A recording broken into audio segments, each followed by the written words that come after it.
నా అనుకున్న ఆత్మీయులు నన్ను వదిలేయచ్చు, నాకు ఆప్తులు అనుకున్న వాళ్ళు నన్ను గాయపరచొచ్చు. నా సొంత ఫ్యామిలీ, నా కట్టుకున్న భార్య చావరాదా, ఎందుకు నువ్వు బతకటం అని అంటుండొచ్చు. లేదా నన్ను కట్టుకున్న భర్త ఎందుకే నువ్వు చావే, చావు అంటుండొచ్చు. నా కడుపును పుట్టిన పిల్లలు ఎందుకమ్మా నువ్వు చావచ్చుగా, ఎందుకు డాడీ నీలాంటి వాడు బతకటం అనొచ్చు. లేకపోతే నిన్ను కన్న నీ తల్లిదండ్రులే దరిద్ర కొట్టుదానా మా కడుపును ఎందుకు పుట్టావే, చావవే అనొచ్చు.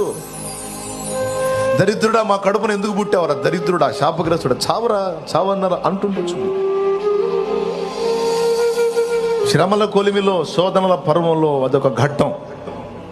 నాయనా కృంగిపోవద్దు, కలత చెందొద్దు, అధైర్యపడద్దు, విస్మయం ఉండదు.